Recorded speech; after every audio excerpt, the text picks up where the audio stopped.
ಸ್ನೇಹಿತರೆ ನಮಸ್ಕಾರ. 2025 ವರ್ಷ ಕಳೆಯಿತು, 2026 ವರ್ಷ ಬಂದಿದೆ. ಈ ಹೊಸ ವರ್ಷ ಹೇಗಿರುತ್ತೆ ಇದರಲ್ಲಿ ಈಗ ನಾನೀಗ ಹೇಳೋಕೆ ಹೊರಟಿರೋದು ವೃಶ್ಚಿಕ ರಾಶಿಯವರ ಬಗ್ಗೆ. ಮೊದಲನೇದಾಗಿ ಇದೇನು ನಿಮ್ಮ ಈ ವರ್ಷದ ಒಂದು ಸಂಪೂರ್ಣವಾದಂಥ ಭವಿಷ್ಯ ಅಂತ ಹೇಳಲಿಕ್ಕಾಗಲ್ಲ. ಯಾಕೆಂದರೆ ಕೇವಲ ರಾಶಿಯನ್ನು ಆಧರಿಸಿ ಯಾರ ಭವಿಷ್ಯವನ್ನು ಕೂಡ ಕಂಪ್ಲೀಟ್ ಆಗಿ ಪ್ರಿಡಿಕ್ಟ್ ಮಾಡಲಿಕ್ಕೆ ಸಾಧ್ಯ ಆಗೋದಿಲ್ಲ. ಗೋಚರ ಫಲದ ಆಧಾರದಲ್ಲಿ ಈ ವರ್ಷ ನಿಮಗೆ ಪರಿಸ್ಥಿತಿಗಳು ಅನುಕೂಲಕರವಾಗಿರುತ್ತದಾ ಇಲ್ವಾ ಅನ್ನೋದನ್ನು ಹೇಳ್ಬೋದಷ್ಟೇ. ಅದರಲ್ಲೂ ಕೂಡ ಗೋಚರ ಫಲ ಕೂಡ 20-30% ಅಪ್ಲೈ ಆಗುತ್ತೆ ಅಂತ ಎಲ್ಲ ಜ್ಯೋತಿಷ್ಯ ವಿದ್ವಾಂಸರು ಹೇಳ್ತಾರೆ, ಒಪ್ತಾರೆ ಕೂಡ. ಸೊ ಹಂಗಾಗಿ ಈ ಗೋಚರ ಫಲ ಅಥವಾ ಈ ರಾಶಿ ಫಲ ಅಂತ ಏನಿದೆಯೋ ಇದೇ ನಿಮ್ಮ ಸಂಪೂರ್ಣವಾದಂಥ ಭವಿಷ್ಯ, ಇದೇ ನಿಮ್ಮ ಈ ವರ್ಷದ ಸಂಪೂರ್ಣವಾದಂಥ ಫಲ ಅಂತ ಅಂದುಕೊಳ್ಳೋದು ಬೇಡ ಅಂತ ಹೇಳ್ತೀನಿ. ಯಾಕೆಂದರೆ ಒಬ್ಬರ ಭವಿಷ್ಯವನ್ನು ಕಂಪ್ಲೀಟಾಗಿ ಪ್ರಿಡಿಕ್ಟ್ ಮಾಡಬೇಕು ಅಂದರೆ ಅವರ ಜಾತಕ ಜನ್ಮಕುಂಡಲಿ ಬೇಕೇ ಬೇಕು. ಜನ್ಮಕುಂಡಲಿಯಲ್ಲಿ ಗ್ರಹಗಳ ಪೊಸಿಷನ್ ಹೇಗಿದೆ, ಜೊತೆಗೆ ಈಗ ನಡೀತಾ ಇರುವಂಥ ದಶೆ ಯಾವುದು, ದಶೆಯ ಅಧಿಪತಿ ಗ್ರಹ ಯಾವುದು, ಆ ಅಧಿಪತಿ ಗ್ರಹ ಎಲ್ಲಿ ಸ್ಥಿತ ಆಗಿದೆ, ಅಂತರದಶೆ ಯಾವುದು, ಷಡ್ಬಲ ಎಷ್ಟಿದೆ, ಯಾವ ನಕ್ಷತ್ರದಲ್ಲಿ ಆ ಪ್ಲಾನೆಟ್ ಸ್ಥಿತ ಆಗಿದೆ, ಸೊ ನವಾಂಶದಲ್ಲಿ ಅದರ ಸ್ಥಿತಿ ಹೇಗಿದೆ, ಹೀಗೆ ತುಂಬ ವಿಚಾರಗಳನ್ನು ಪ್ರಿಡಿಕ್ಷನ್ನಲ್ಲಿ ತರಬೇಕಾಗುತ್ತೆ. ಸೊ ಕೇವಲ ಒಂದು ರಾಶಿಯಿಂದ ಅದು ಸಂಚಾರದಲ್ಲಿರುವಂಥ ಒಂದು ಪ್ಲಾನೆಟ್ಟು ಅದನ್ನು ನೋಡಿ ಈ ಕಂಪ್ಲೀಟ್ ಪ್ರಿಡಿಕ್ಷನ್ ಅಂತ ಮಾಡೋದು ಜ್ಯೋತಿಷ್ಯದಲ್ಲಿ ಅಂಥ ಪದ್ಧತಿ ಇಲ್ಲ. ಪ್ರತಿಯೊಬ್ಬರ ಜೀವನದಲ್ಲೂ ಪ್ರಧಾನವಾಗಿ ಪಾತ್ರ ವಹಿಸೋದು ಸದ್ಯ ನಡೀತಾ ಇರುವಂಥ ದಶೆಗಳೇ. ದಶೆಯ ಜೊತೆಗೆ ಗೋಚರ ಫಲವನ್ನು ಅನ್ವಯಿಸೋದು ಜ್ಯೋತಿಷ್ಯದ ಒಂದು ಪದ್ಧತಿ ಅಷ್ಟೇ. ಅಂದರೆ ಗೋಚರ ಫಲ ಅನ್ನುವಂಥದ್ದು ಏನಿದೆ ಅದೊಂದು ಟೂಲ್ ಅಷ್ಟೇ. ಸೊ ಅದೇ ಕಂಪ್ಲೀಟ್ ಭವಿಷ್ಯ ಆಗಲ್ಲ. ಲಾಜಿಕಲಿ ನೋಡಿದ್ರೂ ಕೂಡ ಈಗ ಭಾರತದಲ್ಲಿ 140 ಕೋಟಿ ಜನಸಂಖ್ಯೆ ಇದೆ ಅಂದಾಜು ಪ್ರಕಾರ. ಸೊ ನಾವೀಗ 12 ರಾಶಿಗಳನ್ನು 140 ಕೋಟಿ ಜನರಿಗೆ ನಾವೀಗ ಡಿವೈಡ್ ಮಾಡಿದ್ರೂ ಕೂಡ 11 ಕೋಟಿ ಜನರಿಗೆ ಒಂದೇ ರಾಶಿ ಬರ್ತದೆ, ಹೆಚ್ಚು ಕಡಿಮೆ ಸರಾಸರಿ. ಸೊ ಈ 11 ಕೋಟಿ ಜನರ ಜೀವನವು ಒಂದೇ ಥರದಲ್ಲಿ ಇರ್ತದಾ ಅಂತ.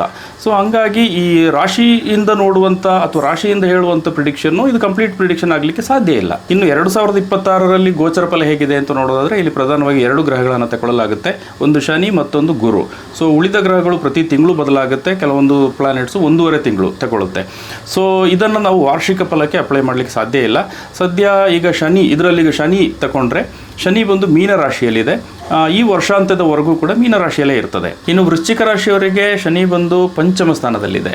ಸೊ ಪಂಚಮ ಶನಿ ಅಂತ ಹೇಳ್ತೀವಿ.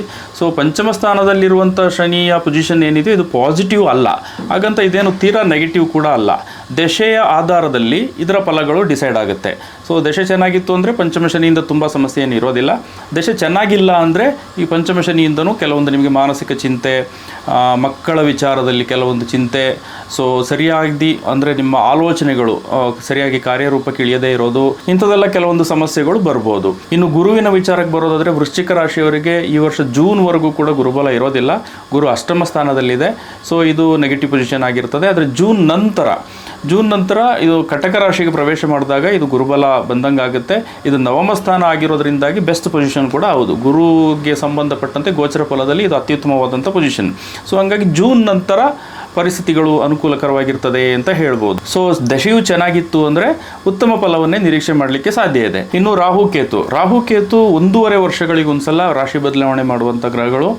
ಸೊ ಸದ್ಯ ರಾಹು ಕುಂಭದಲ್ಲಿದೆ, ಕೇತು ಸಿಂಹದಲ್ಲಿದೆ. ಸೊ ವೃಶ್ಚಿಕ ರಾಶಿಯವರಿಗೆ ಕೇತು ದಶಮ ಸ್ಥಾನಕ್ಕೆ ಬಂದಂಗೆ ಆಗುತ್ತೆ, ರಾಹು ಬಂದು 4ನೇ ಸ್ಥಾನಕ್ಕೆ ಬಂದಂಗೆ ಆಗುತ್ತೆ. ಸೊ 4ನೇ ಸ್ಥಾನದಲ್ಲಿರುವಂಥ ರಾಹು ಏನಿದೆ ಇದು ಮಾನಸಿಕವಾಗಿ ಕೆಲವೊಂದು ವ್ಯಾಕುಲತೆಯನ್ನು ಉಂಟು ಮಾಡ್ತಾ ಇರ್ತದೆ. ಕೇತು ಬಂದು 10ನೇ ಸ್ಥಾನದಲ್ಲಿರೋದ್ರಿಂದಾಗಿ ಉದ್ಯೋಗ ಸ್ಥಾನ, ಇದು ಉದ್ಯೋಗ ಸ್ಥಾನ ಆಗಿರೋದ್ರಿಂದಾಗಿ ಕೇತು ಉದ್ಯೋಗ ಸ್ಥಾನದಲ್ಲಿ ಕೆಲವೊಂದು ಡಿಸ್ಟರ್ಬೆನ್ಸ್ಗಳನ್ನು ಕ್ರಿಯೇಟ್ ಮಾಡುವಂಥ ಸಾಧ್ಯತೆ ಇರ್ತದೆ. ಸೊ ಓವರಾಲ್ ನೋಡಿದ್ರೆ ವೃಶ್ಚಿಕ ರಾಶಿಯವರಿಗೆ ಜೂನ್ ನಂತರ ಪರಿಸ್ಥಿತಿಗಳು ಸ್ವಲ್ಪ ಸುಧಾರಣೆ ಕಾಣುವಂಥ ಸಾಧ್ಯತೆಗಳು ತೋರಿಸ್ತಾ ಇದೆ. ಇನ್ನು ಮುಗಿಸೋದಕ್ಕೆ ಮೊದಲು ಒಂದು ಬಹಳ ಪ್ರಮುಖವಾದ ವಿಚಾರವನ್ನು ನಾನು ಎಕ್ಸ್ಪ್ಲೈನ್ ಮಾಡಬೇಕು. ಇದೇನು ನಾವು 2025ರಿಂದ 26ನೇ ವರ್ಷಕ್ಕೆ ಏನು ಕ್ಯಾಲೆಂಡರ್ ಇಯರ್ ಬದಲಾಗಿದೆಯೋ ಈ ಕ್ಯಾಲೆಂಡರ್ ಏನಿದೆಯೋ ಇದು ಬಂದು ಗ್ರೆಗೋರಿಯನ್ ಕ್ಯಾಲೆಂಡರ್ ಅಂತ ಹೇಳ್ತೀವಿ. ಅಂದರೆ ಇಂಗ್ಲೀಷ್ ಕ್ಯಾಲೆಂಡರ್ ಅಂತ ನಾವೇನು ಹೇಳ್ತೀವಿ ಇದು ಗ್ರೆಗೋರಿಯನ್ ಕ್ಯಾಲೆಂಡರ್. ಇದರ ಮೂಲ ಬಂದು ಯುರೋಪ್. ಸೊ ಇದು ಜಾರಿಗೆ ಬಂದಿರೋದೇ 16ನೇ ಶತಮಾನದಿಂದ. 16ನೇ ಶತಮಾನ ಅಂದರೆ ನಾವೀಗ ಏನು 21ನೇ ಶತಮಾನದಲ್ಲಿ ಇದ್ದೀವಿ. ಅಂದರೆ ಹೆಚ್ಚು ಕಡಿಮೆ ಒಂದು 500 ವರ್ಷಗಳಿಂದ ಈ ಕ್ಯಾಲೆಂಡರ್ ಜಾರಿಯಲ್ಲಿದೆ. ಸೊ ಈ ಕ್ಯಾಲೆಂಡರ್ನಲ್ಲಿ ವರ್ಷ ಬದಲಾಗೋದಕ್ಕೂ ಏನು ಆಸ್ಟ್ರಾಲಜಿಕಲ್ ಫ್ಯಾಕ್ಟರ್ಗಳು ಅಂತ ಏನಿದೆಯೋ ಈ ಬದಲಾವಣೆಗಳಿಗೂ ಯಾವುದೇ ಸಂಬಂಧ ಇರೋದಿಲ್ಲ. ನಿಮಗೆ ಇಲ್ಲಿ ನೋಡಿ ಒಂದು ಎಕ್ಸಾಂಪಲ್ ತೋರಿಸ್ತೀನಿ. ಇದು 2025 ಡಿಸೆಂಬರ್ 31 ಪ್ಲಾನೆಟರಿ ಪೊಸಿಷನ್ಸ್. ಓಕೆ, ಇದರ ಪಕ್ಕದಲ್ಲಿರೋದು 2026 ಜನವರಿ 1ನೇ ತಾರೀಕು, ಅಂದರೆ ಹೊಸ ವರ್ಷದ ಮೊದಲ ದಿನದ ಪ್ಲಾನೆಟರಿ ಪೊಸಿಷನ್ಸ್. ಸೊ 25ರ ಕಡೆಯ ದಿನ, 25ರ ಏನು ವರ್ಷದ ಕೊನೆಯ ದಿನ ಏನಿದೆಯೋ, 26ನೇ ವರ್ಷದ ಮೊದಲ ದಿನ ಏನಿದೆಯೋ, ಎರಡರಲ್ಲೂ ಕೂಡ ಏನು ಪ್ಲಾನೆಟರಿ ಪೊಸಿಷನ್ಸ್ ಏನಿದೆಯಲ್ಲ ಸೇಮ್ ಟು ಸೇಮ್ ಇದೆ ನೋಡಿ. ಚಂದ್ರ ಸಾಮಾನ್ಯವಾಗಿ 2.5 ದಿನಕ್ಕೆ ಒಂದ್ಸಲ ರಾಶಿ ಬದಲಾವಣೆ ಮಾಡ್ತದೆ, ಆದರೆ ಇಲ್ಲಿ ಚಂದ್ರನೂ ಕೂಡ ವೃಷಭ ರಾಶಿಯಲ್ಲೇ ಇದೆ. ನೀವೀಗ 31ನೇ ತಾರೀಕಿಗೂ ವೃಷಭ ರಾಶಿಯಲ್ಲಿದೆ, 1ನೇ ತಾರೀಕಿಗೂ ವೃಷಭ ರಾಶಿಯಲ್ಲೇ ಇದೆ, ಅಂದರೆ ಚಂದ್ರ ಕೂಡ ರಾಶಿ ಬದಲಾವಣೆ ಮಾಡಿಲ್ಲ.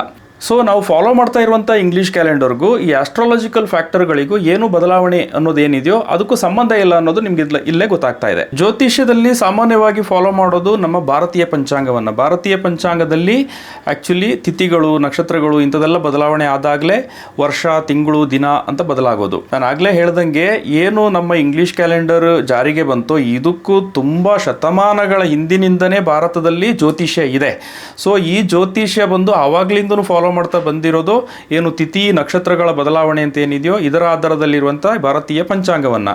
ಸೊ ಭಾರತೀಯ ಪಂಚಾಂಗದ ಪ್ರಕಾರ ನಮ್ಮ ವರ್ಷ ಬದಲಾಗೋದು ಯುಗಾದಿಗೆ. ಸೊ ಅದರಂತೆ ನಮ್ಮ ಹೊಸ ವರ್ಷ ಬದಲಾವಣೆ ಆಗೋದು ಕೂಡ ಭಾರತದಲ್ಲಿ ಬದಲಾವಣೆ ಆಗೋದು ಯುಗಾದಿಗೇನೆ ಹೊಸ ವರ್ಷ ಅಂತ ನಾವು ಪರಿಗಣಿಸಬೇಕಾಗುತ್ತೆ. ಸೂರ್ಯ ಮತ್ತು ಚಂದ್ರರ ಚಲನೆಯ ಆಧಾರದಲ್ಲಿ ಈ ಪಂಚಾಂಗ ವರ್ಕ್ ಆಗುತ್ತೆ. ಸೊ ಅದನ್ನೇ ಇಲ್ಲಿ ನಾವು ಜ್ಯೋತಿಷ್ಯ ಶಾಸ್ತ್ರದಲ್ಲಿ ಅನ್ವಯಿಸ್ತಾ ಬಂದಿರೋದು. ಆದರೂ ಕೂಡ 2026ನೇ ಕ್ಯಾಲೆಂಡರ್ ವರ್ಷದಲ್ಲಿ ಪರಿಸ್ಥಿತಿಗಳು ಅನುಕೂಲಕರವಾಗಿದೆಯೋ ಇಲ್ವೋ ಅನ್ನೋದನ್ನು ಇನ್ ಜನರಲ್ ನಾವಿಲ್ಲಿ ತಗೊಳ್ಬೋದು. ಸೊ 2026ನೇ ವರ್ಷ ಏನಿದೆಯೋ ಪ್ರತಿಯೊಬ್ಬರಿಗೂ ಒಳ್ಳೆಯ ವರ್ಷವಾಗಿರಲಿ, ಪ್ರತಿಯೊಬ್ಬರ ಕನಸು ಈಡೇರಲಿ, ಬದುಕು ಹಸನಾಗಲಿ. ಸರ್ವೇ ಜನ ಸುಖಿನೋ ಭವಂತು. ನಮಸ್ಕಾರ.